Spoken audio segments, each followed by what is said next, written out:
কুষ্টিয়ার খোকসাতে বিএনপির অফিসে শহীদ প্রেসিডেন্ট জিয়াউর রহমান, বেগম খালেদা জিয়া এবং তারেক রহমানের ছবির মুখ এবং চোখ পুড়িয়ে দেওয়ার অভিযোগ। বিস্তারিত থাকছে কুষ্টিয়া থেকে এম.এ. শাহীন হোসেনের প্রতিবেদনে। কুষ্টিয়ার খোকসায় শহীদ প্রেসিডেন্ট জিয়াউর রহমান, সাবেক প্রধানমন্ত্রী বেগম খালেদা জিয়া এবং বিএনপির ভারপ্রাপ্ত চেয়ারম্যান তারেক রহমানের ছবির মুখ এবং চোখ পুড়িয়ে দেওয়ার ঘটনা ঘটেছে। শুক্রবার দিবাগত রাতে খোকসা উপজেলার ওসমানপুর ইউনিয়নের ৪ নং ওয়ার্ড বিএনপির অফিসে টাঙানো ছবিতে মুখ এবং চোখ পুড়িয়ে দেওয়ার ঘটনা ঘটে।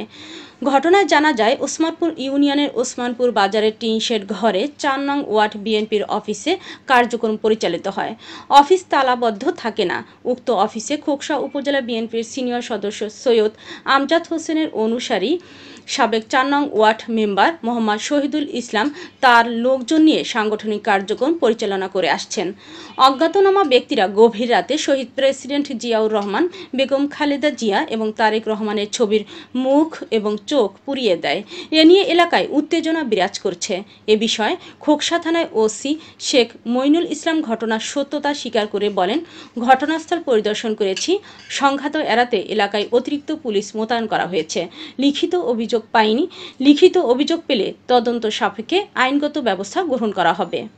সৈয়দ মেহেদী আহমেদকেও জানানো হয়েছে, আমাদের আমজাদ সাহেবকে জানানো হয়েছে এবং আনিস ভাইকেও জানানো হয়েছে এবং আমরা সবাইকে জানাইছি। আমাদের দলের যারা ঊর্ধ্বতম কর্মকর্তা আছে আমরা তাদের নলেজে দিছি এবং বলল যে এই কাহিনীটা কে বা কারা করছে।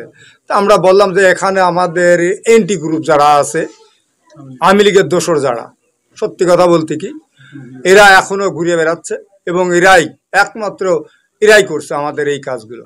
তাছাড়া আমাদের এই ম্যাডাম এর ছবি পোড়ানোর মতো লোক আমাদের এলাকায় নেই। বিএনপির লোক কখনোই বিএনপির অফিসে আসে বিএনপির ম্যাডামের ছবি, তারেক জিয়ার ছবি, জিয়াউর রহমানের ছবি পোড়ানোর মতো কলিজা কারণ নেই এবং তারা কখনোই নিজের বাপ মার চাইতেও অন্তত এদেরকে বেশি ভালোবাসে। লীগের দোসর আছে, তারা এখনো বুক ফুলেও ঘুরে বেড়ায় আমাদের উপরে, মানে এখনো তারা করে। কারণ আমরা তো ওই ধরনের রাজনীতি করিনি, আমরা ওদের মতো প্রতিহিংসার রাজনীতি করি না।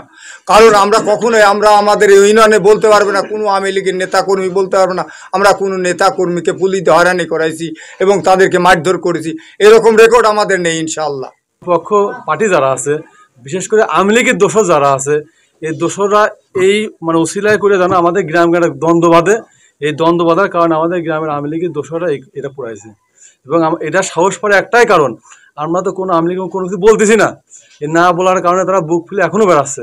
আপনারা হয়তো বা দেখছেন বা জানেন, আপনারা নিউজও করছেন, কিছুদিন আগে আওয়ামী লীগের দোসর আমার কীভাবে মারছে দেখছেন আপনারা। তো আমি আপনাদের মাধ্যমে বলতে চাই, এটা সঠিক বিচার হোক। কারণ আওয়ামী লীগ বুক ফুলে বেড়ানোর কারণে সারগুলো পাচ্ছে। যদি এর বিচার আপনাদের মাধ্যমে হয়, আমি প্রশাসনকে জানাবো যেন সঠিক বিচার হয়, তাহলে আর কখনো কোনো আওয়ামী লীগের দোসর এরকম কোনো কাজ করার সাহস পাবে না।